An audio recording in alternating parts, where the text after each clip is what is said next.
I'm 66 years old now, and for 40 years, I've been keeping the biggest secret you can imagine.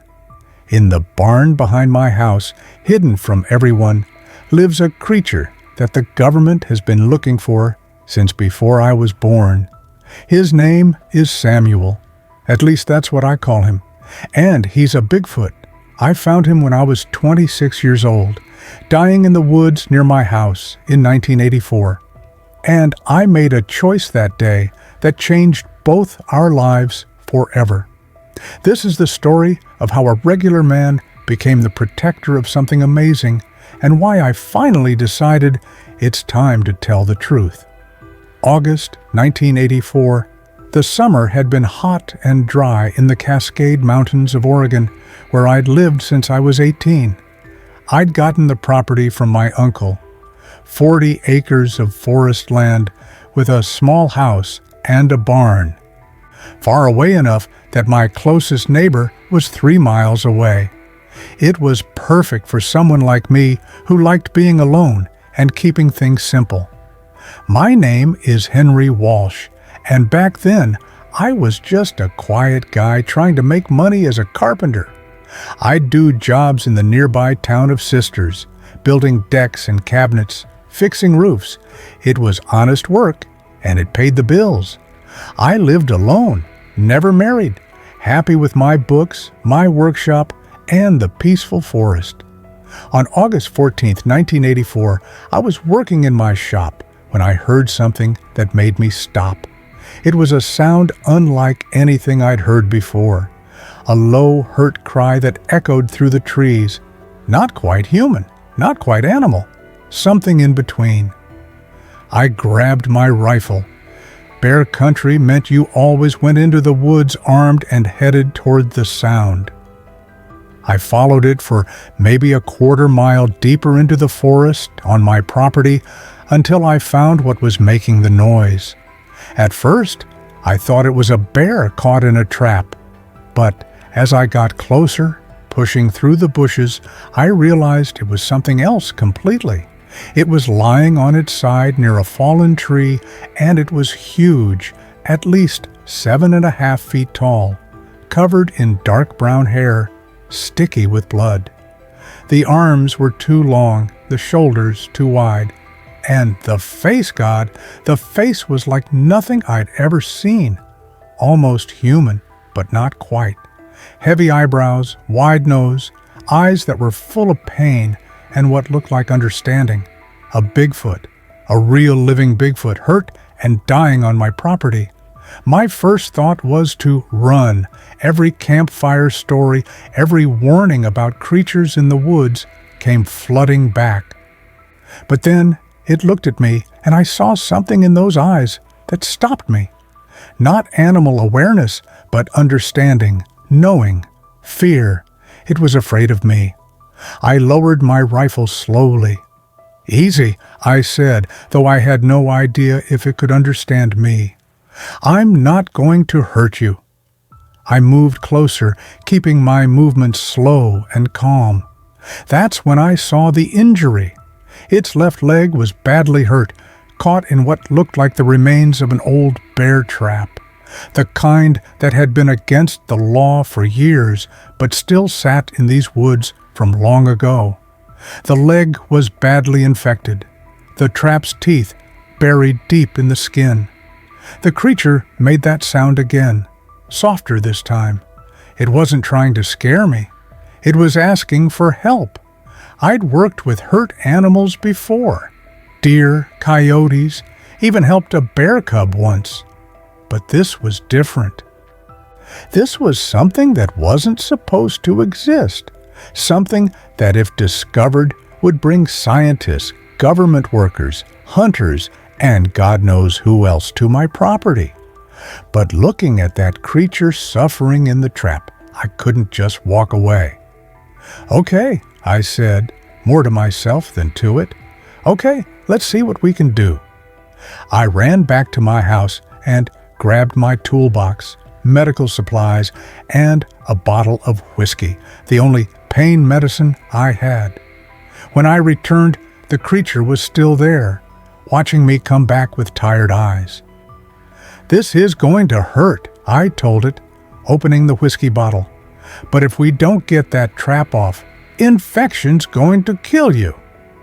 I poured whiskey over my hands and the trap parts, then started working to pull it open. The creature tensed, making sounds of pain, but it didn't try to attack me. It seemed to understand I was trying to help. It took me nearly an hour to work the trap open and free its leg. The damage was bad. Deep cuts, maybe broken bones, infection spreading through the skin. I cleaned the wounds as best I could, poured more whiskey over them to kill germs, which caused the creature to let out a roar that probably scared every animal within a mile, and wrapped the leg with clean bandages. "You can't stay here," I said, sitting back, exhausted. "You need shelter, food, somewhere safe to heal. Can you walk?" The creature tried to stand, but immediately fell down. Its leg couldn't hold any weight. I looked around at the forest, then back at the creature. If I left it here, it would die. Other animals would find it, or it would die from infection. And if anyone else found it first, I made a decision that would control the next 40 years of my life. "My barn," I said. "It's not far. I can help you there, but you have to trust me." Over the next 3 hours, using words of encouragement and helping hold it up, I helped the creature make its way back to my property. It was painfully slow, and I had to almost carry it the last 100 yards. By the time we reached my barn, we were both exhausted. The barn was old but strong, with a loft and several stalls that hadn't held animals in years. I'd been using it for storage, old furniture, tools, wood. I cleared out the biggest stall and helped the creature inside, piling hay to make a soft place for it to rest. "Stay here," I told it. "I'll bring food and water, and we need to keep you hidden. Nobody can know you're here." "Do you understand?" The creature looked at me with those intelligent eyes and made a soft sound. Then, impossibly, it nodded, a clear, deliberate nod of understanding. "Good God," I whispered. "You really do understand." I spent the rest of that day and night taking care of the creature. I brought water, which it drank happily. Food was trickier. I offered bread, which it said no to, and then meat from my freezer, which it took. I changed its bandages, put on more medicine, and watched for signs of fever or worse infection. The creature, I couldn't keep thinking of it as it, watched me work with what seemed like curiosity. When I brought my camping lantern so I could see better in the dark barn, it reached out and touched the glass gently, amazed by the light. "You've never seen modern stuff before, have you?" I said. "You've been living out there in the wild all your life, staying away from people, staying hidden." It made a sound that might have been agreement. Over the next few days, as I kept treating the injury, something amazing happened. We began to talk to each other, not with words. The creature's throat couldn't make human speech, I realized, but with hand signals, sounds, and facial expressions. It learned to nod for yes and shake its head for no. It would point at things it needed or wanted. And it began making different sounds that I slowly learned to understand. One sound for pain, another for hunger, another for thank you. By the end of the first week, the infection was going away and the leg was starting to heal. The creature could put a little weight on it, though it would be weeks before it could walk properly. And by then, I'd made another decision. Even after it healed, I couldn't let it go back into the wild. Not yet. Maybe not ever. Because on August 18th, Just 4 days after I'd found it, federal agents had shown up at my neighbor's property 3 miles away. They were asking about unusual animal sightings, large footprints, strange sounds in the woods. Someone had reported something, and the government was looking into it. I'd heard about this before. Whispered stories about government agents searching for Bigfoot, rumors of creatures being caught and taken to secret places. I didn't know if the stories were true, but I couldn't risk finding out. So the creature stayed in my barn, and as days turned into weeks and weeks into months, something unexpected happened. We became friends. I named it Samuel, after my late uncle, who'd left me the property. Samuel seemed to accept the name, responding when I said it. He was male. I'd confirmed that while treating his injuries, probably in his 20s, based on my best guess. Samuel was incredibly smart. Within a month, he'd learned dozens of hand signals we could use to talk to each other. He understood that he needed to stay hidden, and he never made loud sounds during the day when someone might hear. He learned my daily schedule and would wait patiently for me to bring food and water. But he was also lonely. I could see it in his eyes, hear it in the soft sounds he'd make at night when he thought I couldn't hear. He missed his kind, missed the forest, missed his freedom. "I'm sorry," I told him one evening, as summer turned to fall. "I know this isn't fair, but if they find you, they'll take you away, lock you up, study you, maybe worse. At least here, you're safe." Samuel looked at me with those sad, intelligent eyes. Then he placed one huge hand on my shoulder, gently, carefully, knowing his own strength. A signal that said, "I understand. Thank you for protecting me." That was September 1984. Ronald Reagan was president. MTV was playing music videos all day, and the world had no idea that in a small barn in Oregon, a man and a Bigfoot were forming an unlikely friendship that would last for decades. By October, Samuel's leg had healed enough that he could walk again, though with a slight limp that would never fully go away. He could have left. The barn door was never locked, but he stayed. Maybe because he felt safe. Maybe because he'd been alone too, and had found friendship. Or maybe because he understood what I was offering. Protection from a world that would never accept what he was. Whatever the reason, Samuel stayed, and I kept his secret day after day, month after month, year after year. Living with Samuel meant completely changing my life. The barn became his permanent home, and I spent months making it more comfortable for him. I added insulation to the walls for winter, put in a wood stove for heat, and created a space where he could move around freely without being seen from outside. The biggest challenge was food. Samuel was large, probably around 600 pounds, and needed a lot to eat. His natural diet included meat, fish, berries, roots, nuts.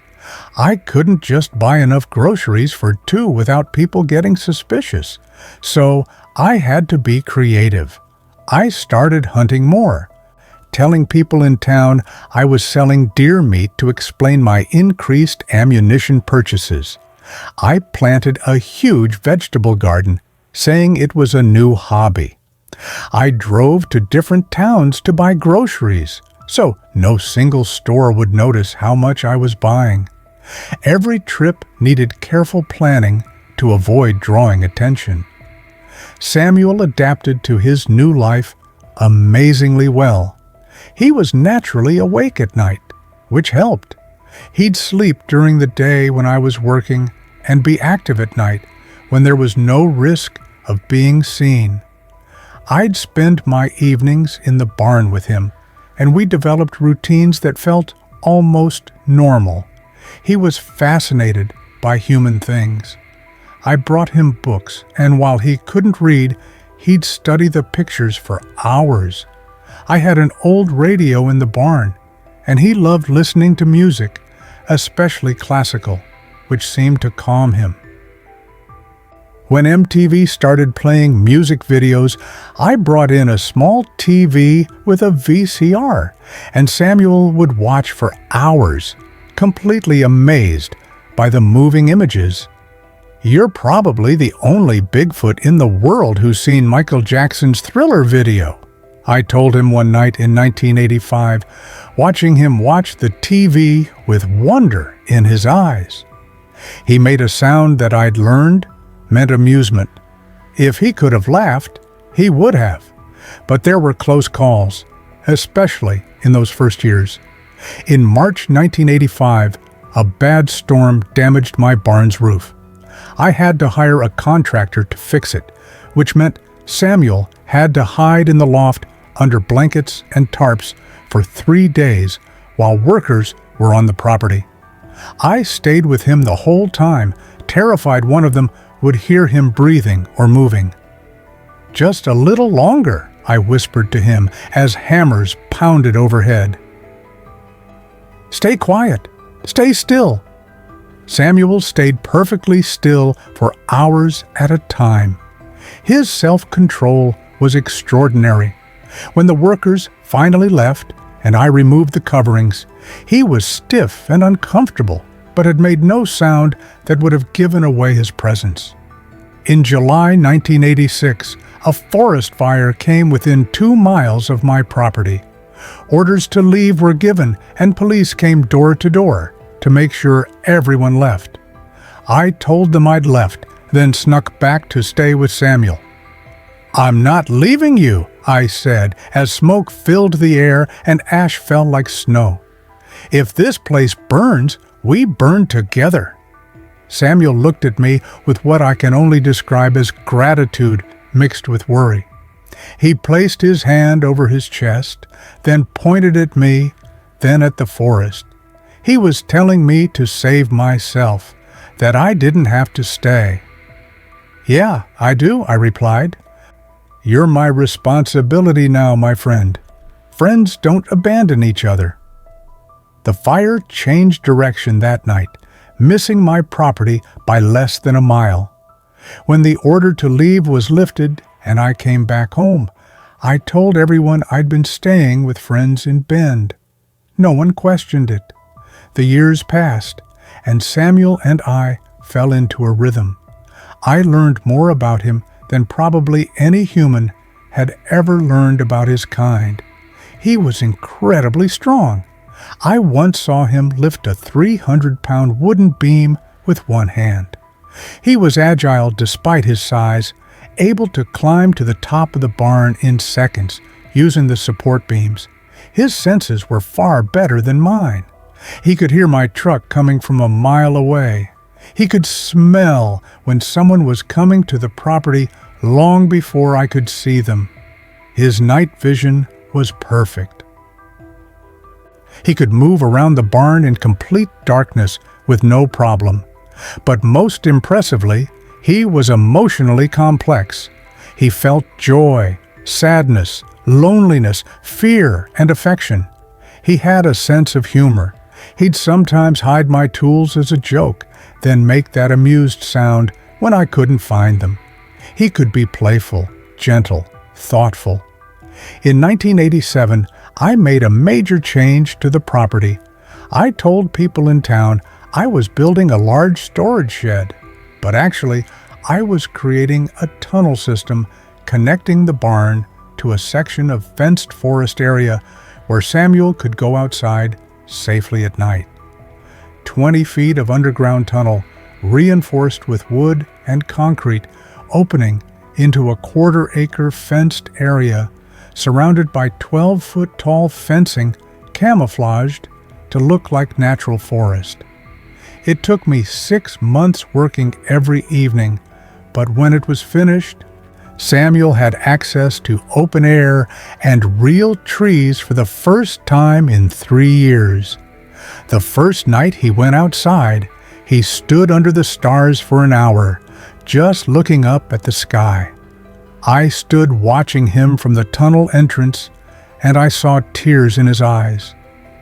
"I know it's not the same as real freedom," I said quietly, "but it's something."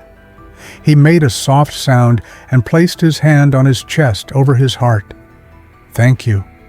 By 1989, we developed an even more advanced communication system. I'd made flashcards with simple pictures and words, teaching him to connect images with meanings. He learned to point at cards to say more complex ideas. He learned numbers, could understand time, showing him clock faces to explain when I'd be back, and even understood basic ideas like days of the week. "You're smarter than most people I know," I told him one evening, as he correctly identified a sequence of cards. "If the world knew what you really are, what you're capable of." But that was exactly why the world couldn't know. The close calls continued through the years. In 1991, a hiker got lost and wandered onto my property.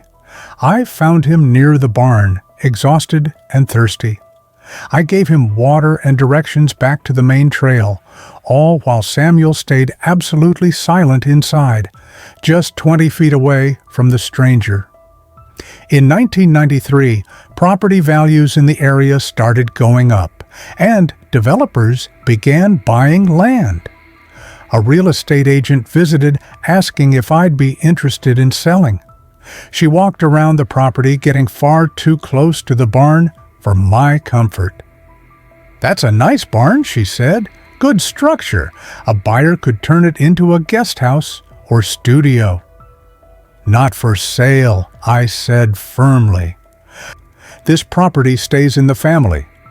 Everything's for sale at the right price, Mr. Walsh." "Not this. Not ever." She left disappointed, but she came back twice more over the following months with bigger and bigger offers. Each time I refused. Samuel was more important than any amount of money. As the 1990s went on, I began to worry about the future. I was in my late 30s, healthy and strong, but I wouldn't be forever. What would happen to Samuel when I got old? When I died? He'd been living in that barn for nearly a decade by then. He'd lost his survival skills for the wild. He depended on me completely. I started setting aside money, making plans. I bought the surrounding properties as they came up for sale. Another 40 acres in 1994, 60 more in 1996. By 1998, I owned 140 acres of forest, creating a larger buffer zone between Samuel and the outside world. I also wrote down everything in journals. How to care for Samuel, his food needs, his health problems. He developed arthritis in the leg that had been trapped, his likes, his routines. If something happened to me, whoever found these journals would at least know how to take care of him. Samuel seemed to sense my worries. One evening in 1999, 15 years after I'd found him, he did something amazing. Using the picture cards, he created a sequence. A picture of me, a picture of him, a picture of a house, and a picture of a heart. You and me, home, love, I understood. This is our home. We're family. He nodded strongly, then pointed at me and made a gesture I'd come to recognize. His hand over his heart, then extended toward me. His way of saying he was grateful, that he cared for me. "Yeah, buddy," I said, my voice thick. "We're family. You're stuck with me for the long haul." As the year 2000 came close, and the world worried about Y2K, I worried about different things. Samuel was middle-aged now, probably around 40 years old by my estimates. I was 42. We'd spent nearly half our lives together, hidden from the world, creating our own small universe in that barn and the forest around it. I'd sacrificed normal life for this. No wife, no kids, no close friendships. Keeping Samuel's secret meant keeping everyone at arm's length. My life revolved around protecting him, providing for him, keeping him safe and hidden. But watching him that New Year's Eve, sitting peacefully in the barn, listening to classical music on the radio as the year 2000 arrived, I knew I'd made the right choice. The world might see him as a monster or a curiosity, but I saw him as what he really was, a person different from me, certainly, but a thinking, feeling person who deserved dignity, safety, and kindness, and I'd keep protecting him no matter what it cost me for as long as I lived. The 2000s brought new challenges I hadn't expected. Technology was advancing quickly, and with it came new threats to Samuel's secrecy. Satellite pictures became more detailed and easy to access. Google Earth launched in 2005, and suddenly anyone with internet could view aerial photos of properties, including mine. I became worried about what might be visible from above.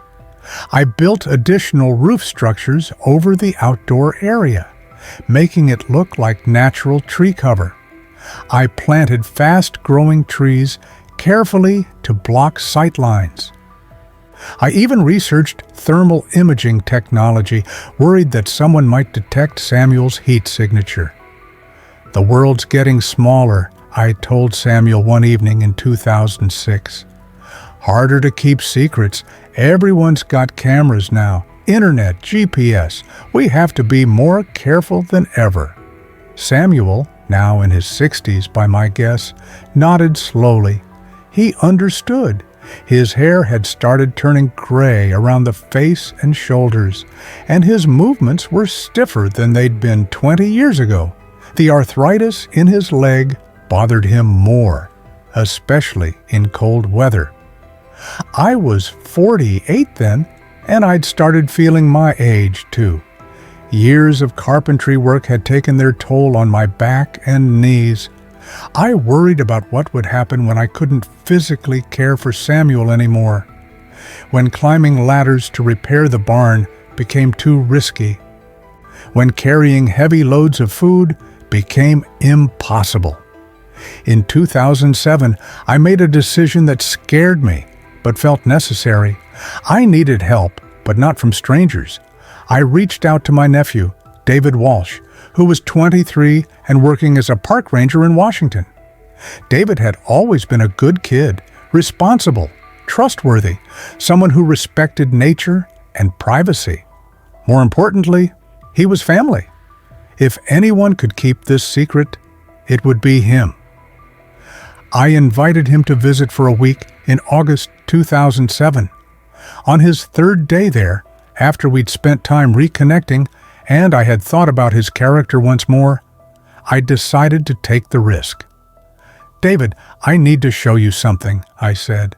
"What you're about to see, you can never tell anyone. Not your parents, not your girlfriend, not your ranger colleagues. If you can't promise that, absolutely." We stopped right here. David looked concerned but curious. "Uncle Henry, are you in trouble? Is this illegal?" "It's not illegal, exactly. But if anyone found out, they'd take away something very important to me. Someone very important." "Someone?" I led him to the barn. Samuel was in the outdoor area, which I could access through the tunnel. I told Samuel that morning that someone I knew was coming, someone I trusted, and he needed to be calm and not afraid. When David saw Samuel standing under the trees, he literally fell backwards, scrambling away in shock. "What the hell? That's a Bigfoot." "His name is Samuel," I said calmly, "and he's been living here since 1984. 23 years, David. I've found him dying in a trap, and I've been protecting him ever since." David couldn't form words. He just stared, mouth open. as Samuel watched him with cautious eyes. "He's smart, David, as smart as you or me. Maybe smarter in some ways. He understands English, talks through hand signals and pictures. He's gentle, kind, and he's my best friend. He's also terrified right now because there's a stranger here, so I need you to calm down." It took David an hour to process what he was seeing. He asked 100 questions, which I answered patiently. Finally, he looked at me with something like amazement. "Uncle Henry, do you understand what this means? This is the most important zoological discovery in history. Scientists would lock him up, study him like a lab animal, make him famous, take away every bit of dignity and freedom he has left," I interrupted. "I know what scientists would do, David. That's why no one can ever know." "But there's no but. Samuel is a person, not a specimen. He has rights, even if the law doesn't recognize them. He has feelings, preferences, fears. He deserves to live in peace, not in a zoo or a research facility." David spent the rest of that week getting to know Samuel. By the end, he understood why I'd kept the secret. He promised to help, to be there if something happened to me, to take over Samuel's care if necessary.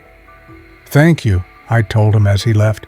"You've just made yourself responsible for the biggest secret in the world." "I won't let you down, Uncle Henry, or Samuel." Having David know was both a relief and a new worry.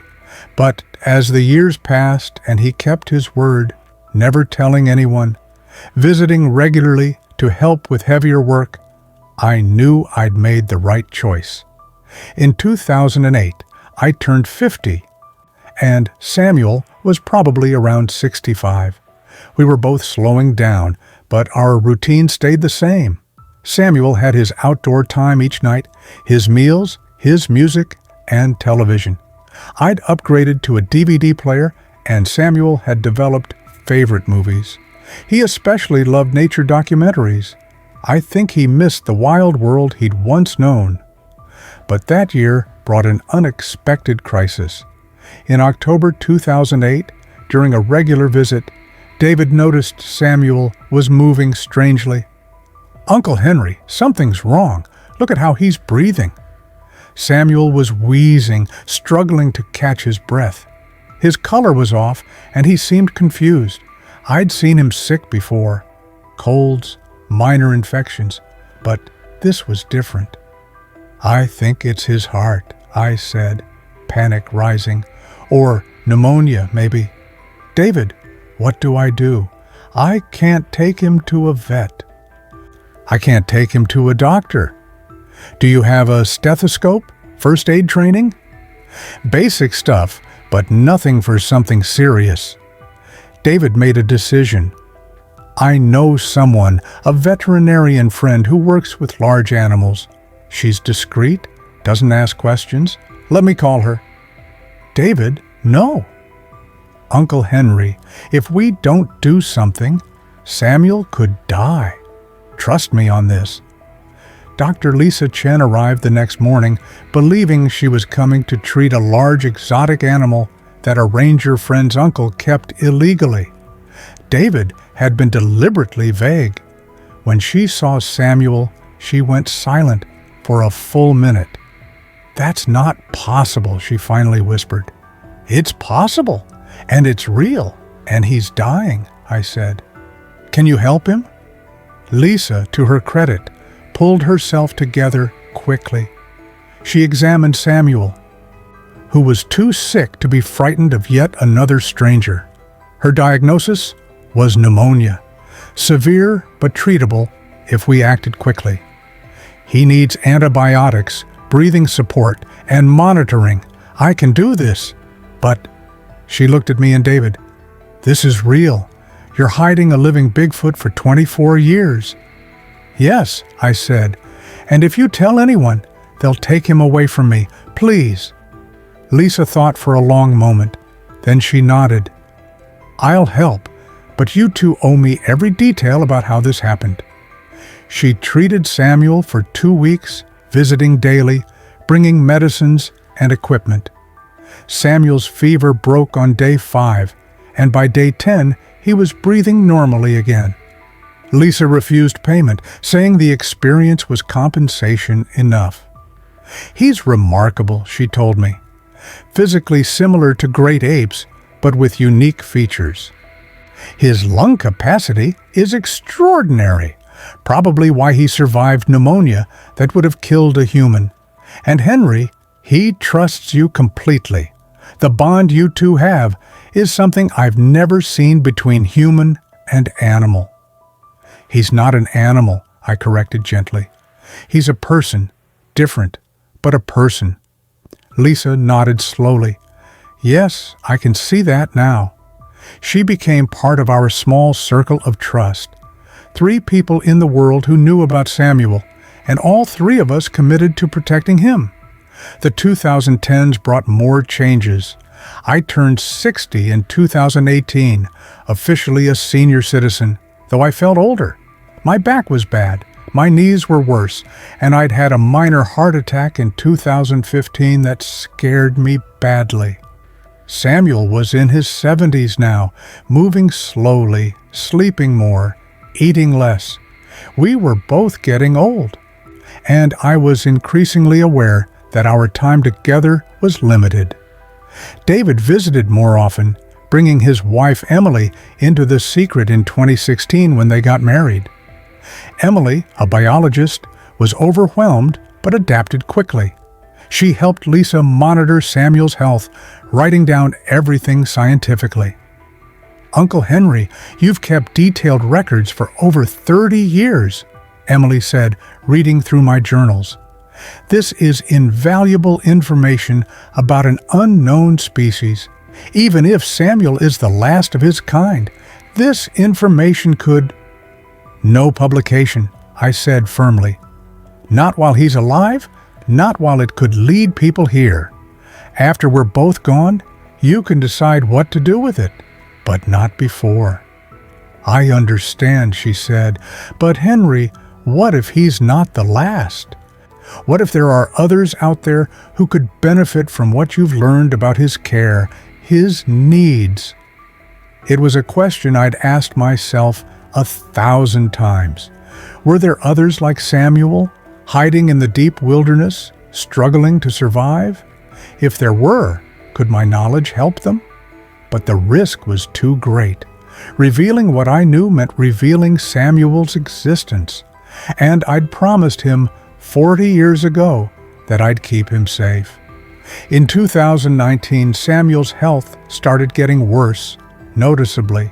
He was eating less, moving with difficulty, spending most of his time sleeping. Lisa examined him and confirmed what I'd feared. "He's dying, Henry, not immediately, but his systems are shutting down gradually. Old age. He might have a few more years, but he's in the final stage of life." I sat with Samuel that evening, my hand on his huge shoulder. Both of us old and tired, and facing the end. "You've had a good life," I told him. "Safe, comfortable, loved. That's more than a lot of humans get. I hope you don't regret staying here with me all these years." Samuel placed his hand over mine, then pointed at me, at himself, at the heart symbol he'd drawn on cards decades ago. No regrets. Family. Love. "Yeah," I said, tears in my eyes. "Me too, buddy. Me too." Samuel lived longer than Lisa predicted.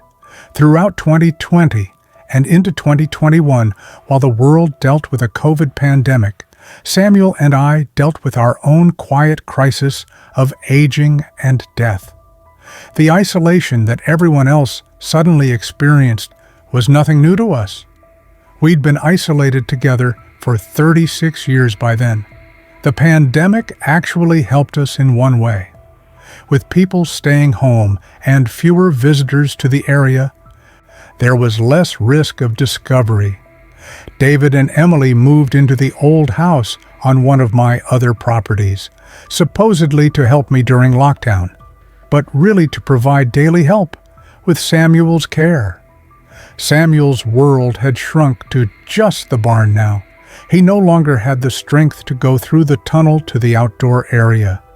His arthritis was severe, and he spent most of his time on a specially built bed we'd made, basically a large platform with thick padding that could support his weight while keeping him comfortable. But his mind stayed sharp. He still enjoyed his music, still watched nature documentaries on the TV we'd mounted where he could see it easily. He still talked to us through hand signals and his picture cards, though his movements were slower, more careful. In June 2021, I turned 63. Samuel was probably around 78 or 79. We'd been together for 37 years, more than half my life and over half of his.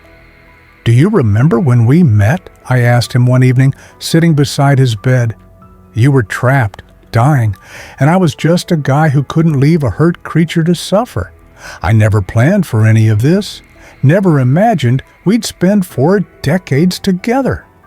Samuel made a soft sound and pointed at a card showing 2 figures side by side. Then he pointed at me, at himself, and placed his hand over his heart. "Brothers," I said, understanding.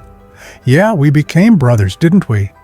He nodded slowly, his eyes, still intelligent despite his body's decline, filled with what I can only describe as love. In September 2021, Samuel stopped eating regularly.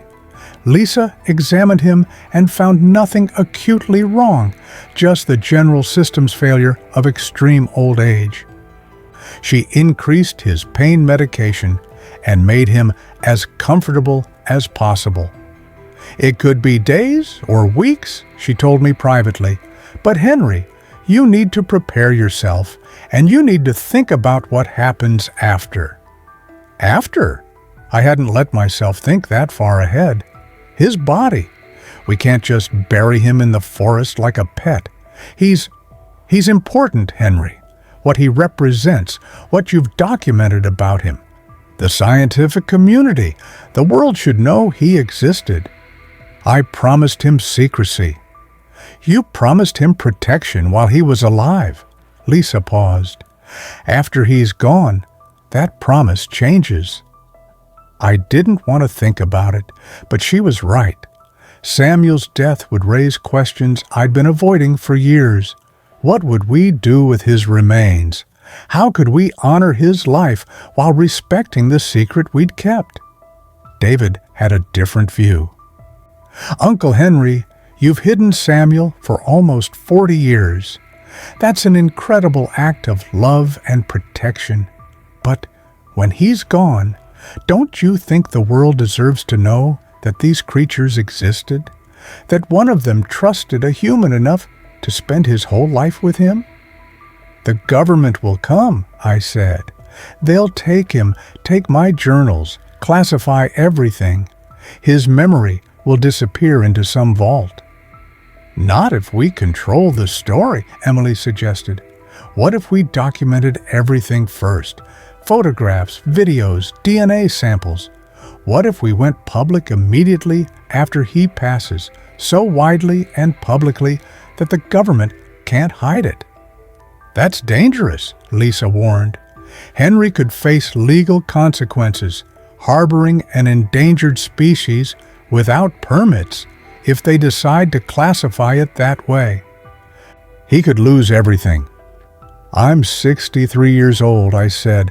"I've lived my life. If telling Samuel's story costs me my freedom or my property, maybe that's a price worth paying. He deserves to be remembered as more than a myth." We spent the fall of 2021 preparing. Emily took hundreds of photographs of Samuel, documenting his physical features, his living space, his picture cards, everything.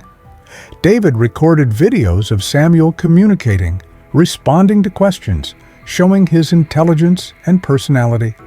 Lisa collected blood and hair samples for DNA analysis at a private lab she trusted. I organized my journals, 37 years of daily notes about Samuel's life, behavior, diet, health, emotions. It was the most complete record of a Bigfoot's existence ever put together. Samuel seemed to understand what we were doing. He cooperated with the photographs and videos, even appeared to pose sometimes. On good days, he'd demonstrate his communication skills, pointing at picture cards to answer David's questions. "Why do you think he's okay with this?" David asked me.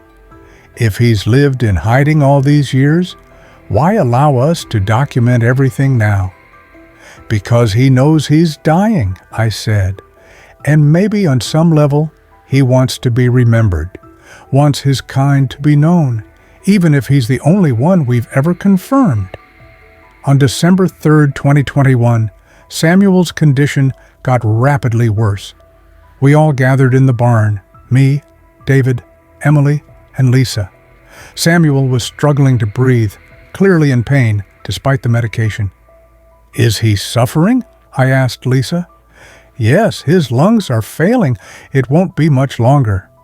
I sat beside Samuel's bed, holding his huge hand in both of mine. "It's okay, buddy. You can let go. You've fought long enough. You've lived a good life, been loved, been safe. That's all anyone can ask for." Samuel's eyes focused on me.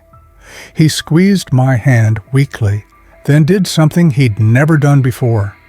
He vocalized words, or something close to words.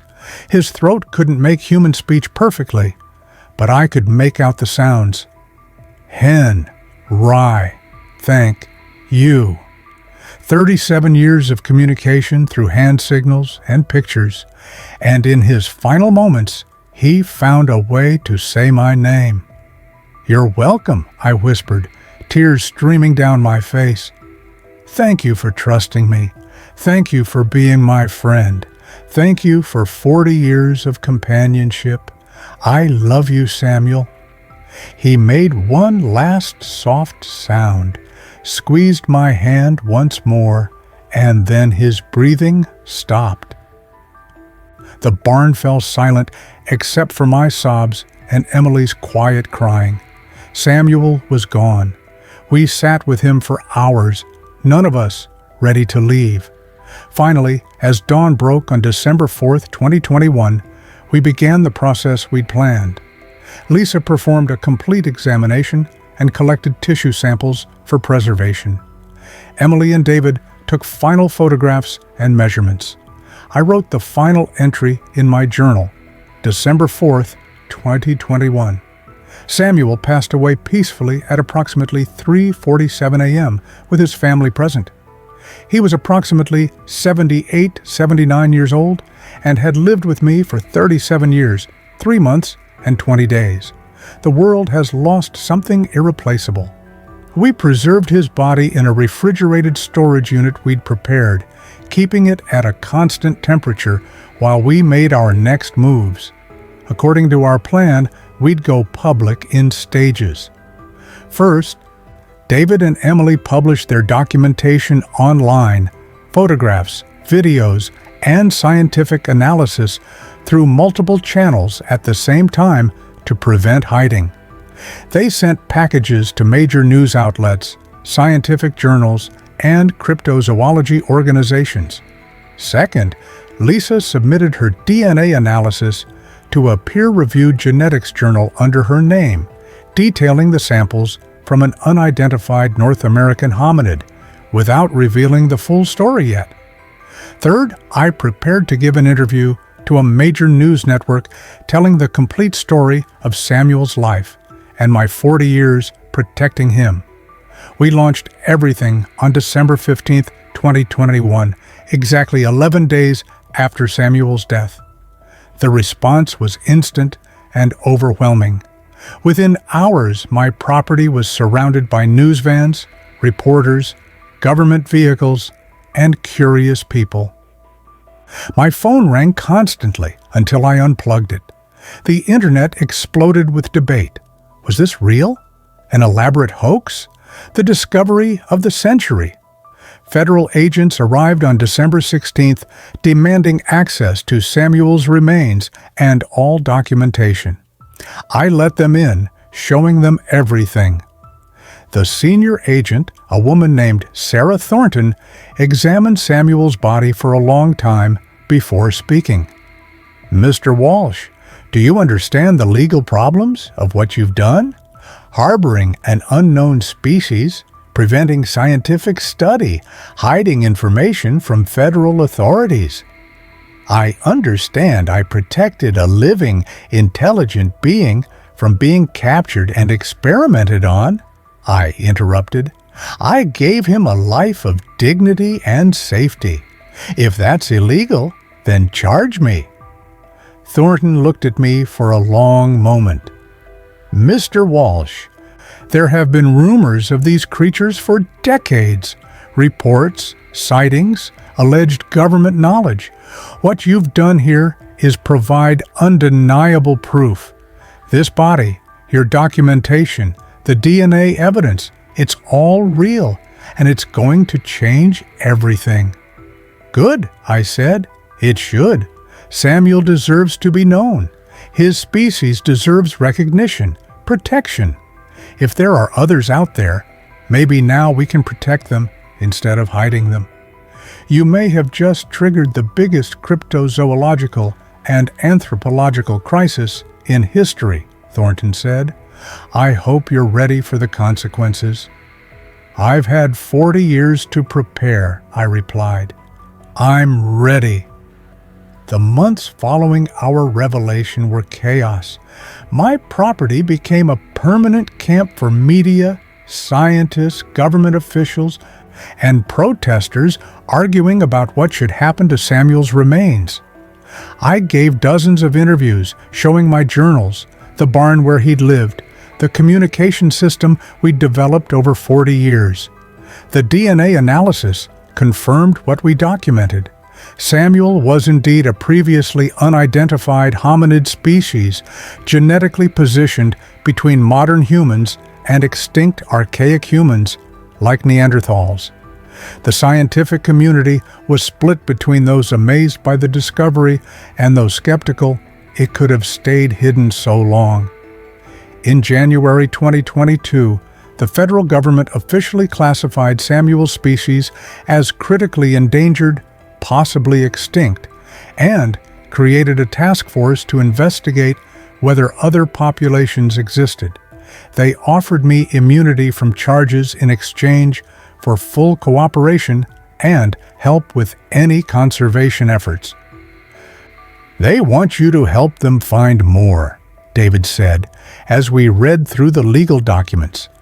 "After 40 years of hiding Samuel, they want you to help search for his kind." "If there are others out there," I said, "they deserve protection, real protection, not just monitoring and secrecy. Samuel lived in hiding because he was terrified of humans. Maybe we can create a world where his kind don't have to live in fear." But the government had a different revelation for me. In February 2022, Agent Thornton returned with classified documents. "Mr. Walsh, what I'm about to tell you has been kept secret for decades. The government has been aware of Bigfoot populations since the 1960s.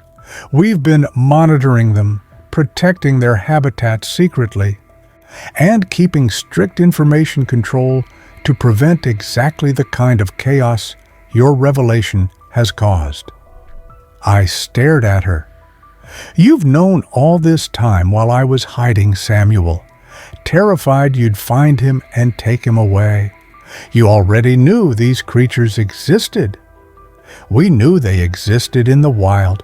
We had no idea someone had one living on their property for 40 years. Mr. Walsh, the reason we hid information wasn't to deny their existence, but to protect them from hunters, trophy seekers, and overzealous scientists.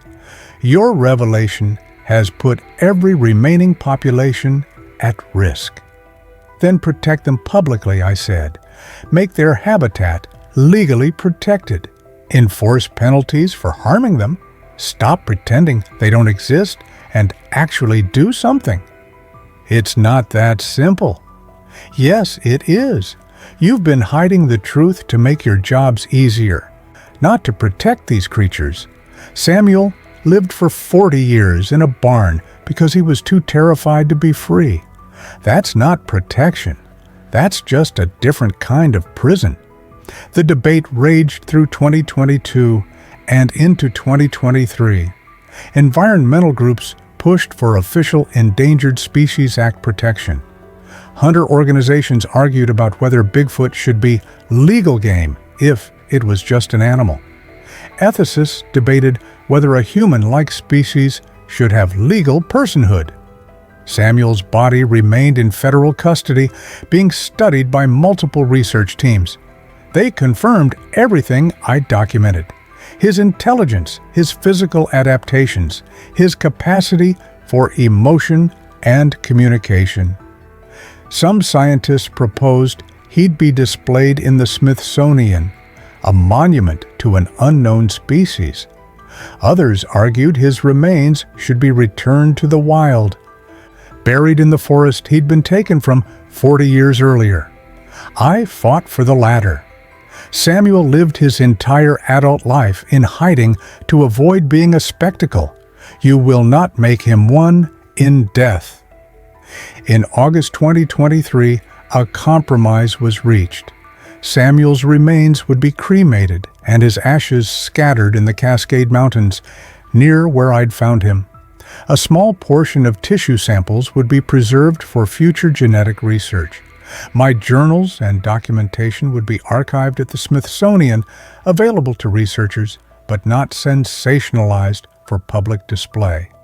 The ceremony was held on September 1st, 2023, exactly 39 years and 18 days after I found Samuel trapped in that clearing. David, Emily, Lisa, and I, along with a small group of scientists and government officials who'd worked on the case, hiked to the location. I carried Samuel's ashes in a simple wooden box I'd made in my workshop, one last carpentry project for my old friend. When we reached the spot, I opened the box and scattered the ashes among the trees where he'd once lived free. Samuel was more than a scientific specimen, I said to the gathered witnesses. He was a person. He had preferences, emotions, memories. He loved classical music and nature documentaries. He had a sense of humor. He grieved. He laughed. He felt fear and joy and affection. For 40 years, he was my family and I was his. He trusted me when he had no reason to trust any human. He stayed when he could have left. He gave me companionship and purpose, and in return, I gave him safety and dignity. That's what I want people to remember. Not just that Bigfoot is real, but that they're worthy of our respect, our protection, and our compassion. I scattered the last of the ashes. Rest easy, buddy. You're home now. The aftermath of Samuel's revelation continued to unfold through 2023 and into 2024. Several credible sightings were reported and investigated, though no other individuals were captured or confirmed. Habitat protection laws were passed in several states, creating large wilderness preserves where the creatures might exist undisturbed. In March 2024, I turned 66. Samuel had been gone for 2 years and 3 months. The barn where he'd lived still stood, but it was empty now. I'd removed everything.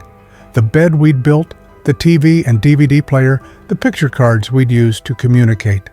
All of it was archived, documented, preserved as evidence of a 40-year experiment in interspecies friendship.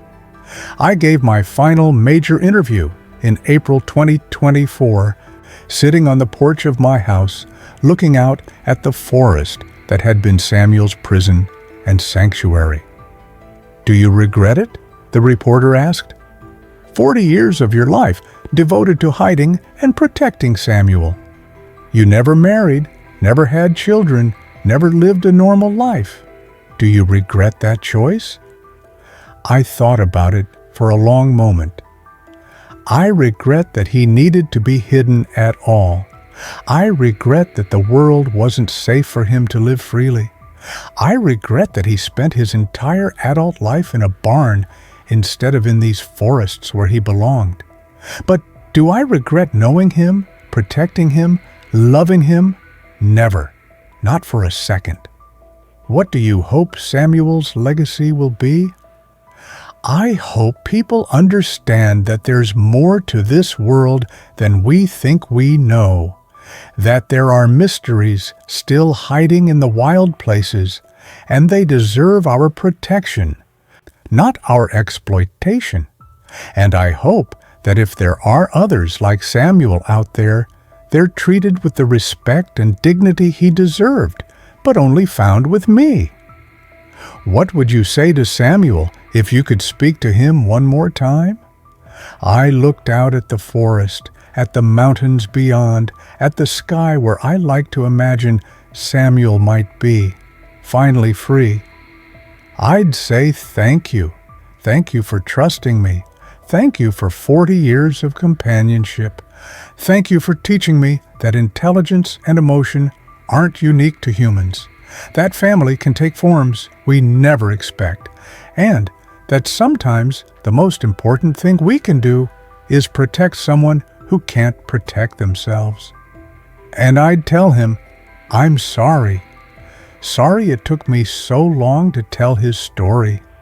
Sorry the world wasn't ready for him. Sorry he had to live his life in hiding. But mostly I'd tell him what I told him every night for 40 years, that he was loved, that he mattered, and that his life had meaning beyond what anyone else would understand. The reporter turned off her recorder. "That's beautiful, Mr. Walsh. Thank you." After she left, I sat on that porch until sunset, just like I used to do before I'd go out to the barn to spend the evening with Samuel. The routine was so ingrained that I still felt the pull, still had the urge to walk out there and check on him. But the barn was empty. Samuel was gone. The secret was revealed, and I was just an old man living alone in the woods with nothing left but memories and the knowledge that I'd done something extraordinary, even if the world hadn't known it for 40 years. David and Emily visit regularly. Lisa stops by to check on me. They worry I'm lonely, that I'm lost without Samuel. Maybe I am. 40 years is a long time to dedicate to one purpose, one friendship. What do you do when that's gone? But I have the journals. I have the photographs. I have 40 years of memories of a friendship that shouldn't have been possible, but was.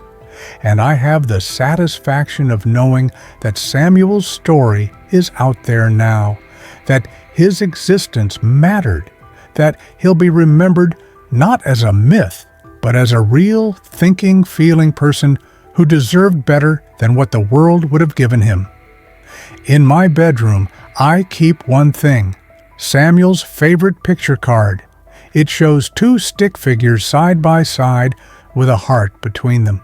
Family, love, brotherhood, that's what we were. That's what we'll always be, even though he's gone. I'm 66 years old. I hid a living Bigfoot from the government for 40 years. And I'd do it all again in a heartbeat, because some friendships are worth any sacrifice. Some secrets are kept not out of shame, but out of love. And sometimes the most remarkable thing a regular person can do is recognize that something extraordinary deserves protection, dignity, and respect. That was Samuel's gift to me. the privilege of protecting him, of knowing him, of being his friend.